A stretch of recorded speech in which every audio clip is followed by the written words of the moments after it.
નમસ્કાર મિત્રો, જય શ્રી કૃષ્ણ. સ્વાગત છે અમારી ચેનલમાં. મિત્રો, આજે આપણે સાંભળીશું વિષ્ણુ સહસ્ત્ર નામનો પાઠ. અંત વિનાના હજારો સ્વરૂપવાળા, હજારો શરણ મસ્તક અને સાર્થક બાહુવાળા પરમાત્મા તમને નમસ્કાર હો. હજાર નામવાળા અને હજાર કોટી યુગને ધારણ કરનારા એવા શાશ્વત બ્રહ્મ સ્વરૂપને નમસ્તે હો. જેની નાભીમાં કમળ એવા ભગવાન વિષ્ણુને નમસ્કાર હો. જલમાં શયન કરનાર શ્રી વિષ્ણુ ભગવાનને નમસ્કાર હો. હે કેશવ, હે વાસુદેવ, આપને નમસ્કાર હો. જે વાસુદેવની વાસનાથી ત્રણેય લોક વાસના વાળા છે અને જે સર્વ પ્રાણી પદાર્થના નિવાસસ્થાન છે એવા વાસુદેવને નમસ્કાર હો. બ્રહ્મ સ્વરૂપ અને સૌ બ્રહ્માંડનું હિત કરનાર એવા દેવને નમસ્કાર હો. જગતનું હિત કરનાર શ્રી કૃષ્ણને નમસ્કાર હો. ગોવિંદ સ્વરૂપને નમસ્કાર હો. જેમ આકાશમાંથી પૃથ્વી પર રહેલું પાણી સમુદ્રમાં જાય છે તેમ બધા દેવોને કરેલા નમસ્કાર ભગવાન કેશવ પ્રતિ જાય છે. જેમાં શ્રી હરિનું ભજન પૂજન થાય છે એવા માર્ગ નિકુંઠ છે અને શ્રી હરિના ભજન પૂજન વિનાનો માર્ગ ને કુમાર્ગ જાણવો. બધા વેદો જાણવાથી જે પુણ્ય થાય છે અને સર્વ તીર્થયાત્રાથી જે ફળ મળે છે તે સમગ્ર ફળ દુષ્ટોનો નાશ કરનાર શ્રી વિષ્ણુ ભગવાનની સ્તુતિ શ્રદ્ધાપૂર્વક કરવાથી મળે છે. જે મનુષ્ય શ્રી હરિના મંદિરના નિત્ય 3 વાર પ્રભાત, મધ્યાહ્ન અને સાયંકાળે 2 વાર કે 1 વાર પણ આ વિષ્ણુ સહસ્ત્રનો પાઠ કરે છે તેના સર્વ પાપ કર્મો નાશ પામે છે. જે મનુષ્ય આ સ્તોત્રનો પાઠ કરે છે તે ભાવ ભક્તિથી કરે છે તેના શત્રુઓ બળી જાય છે, તેના ઉપર સર્વ ગ્રહો શાંત રહે છે અને તેના સર્વ પાપ વિનાશ પામે છે. જેણે શ્રદ્ધા ભક્તિપૂર્વક આ સ્તોત્રનું ધ્યાન કર્યું છે કે પાઠ કર્યો છે તેણે સર્વદાન આપ્યા અને દેવીના રૂડાકાર પૂજા કરી એમ સમજવું. જે મનુષ્ય દરેક બારસને દિવસે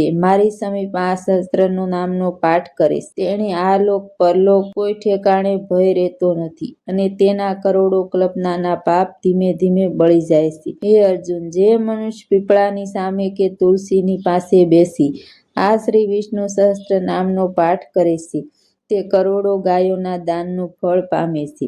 વળી જે મનુષ્ય નિત્ય શિવાલયના અથવા તુલસીના વનમાં બેસી નિત્ય શ્રી વિષ્ણુ સહસ્ત્ર નામનો પાઠ કરે છે તે મોક્ષ પામે છે એવું ચક્રધારી ભગવાનનું વચન છે. ઇતિ શ્રી જન્મ મહાભારત ભીષ્મ યુધિષ્ઠિર સ્વાંદે શ્રી વિષ્ણુ દિવ્ય સહસ્ત્ર સ્તોત્ર સંપૂર્ણમ. શ્રી વિષ્ણુ આ 28 નામનું સ્તોત્ર અર્થ સહિત અર્જુને શ્રી કૃષ્ણ પરમાત્માને પૂછ્યું છે કે હે કેશવ, મનુષ્ય વારંવાર 1000 નામનો જપ કરે છે. આપના ખાસ દિવ્ય નામો હોય તેનું વર્ણન કરી સમજાવો.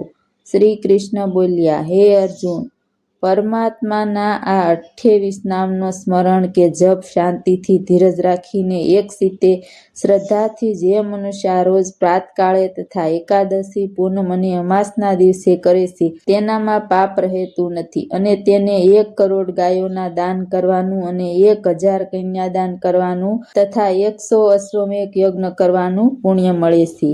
આમ શ્રી કૃષ્ણ પરમાત્મા પોતે વચન આપે છે માટે શ્રદ્ધાથી મનુષ્ય આ 28 નામનો જાપ કરવો. ઓમ મત્સ્યને નમસ્કાર, ઓમ કર્મને નમસ્કાર, ઓમ વરાહને નમસ્કાર, ઓમ વામનને નમસ્કાર, ઓમ જનાર્દને નમસ્કાર, ઓમ ગોવિંદને નમસ્કાર, ઓમ પુંડરીક્ષને નમસ્કાર, ઓમ માધવને નમસ્કાર, ઓમ મધુસૂદનને નમસ્કાર, ઓમ પદ્મનાભને નમસ્કાર, ઓમ સહસ્ત્રાક્ષને નમસ્કાર, ઓમ વનમાળીને નમસ્કાર, ઓમ હવાયુધને નમસ્કાર, ઓમ ગોધર્ણને નમસ્કાર, ઓમ ઋષિકેશને નમસ્કાર, ઓમ વૈકુંઠને નમસ્કાર, ઓમ પુરુષોત્તમને નમસ્કાર, ઓમ વાયુદેવને નમસ્કાર, ઓમ રામને નમસ્કાર, ઓમ નારાયણને નમસ્કાર, ઓમ હરિને નમસ્કાર, ઓમ દામોદરને નમસ્કાર, ઓમ શ્રીધરને નમસ્કાર, ઓમ વેદાંગને નમસ્કાર,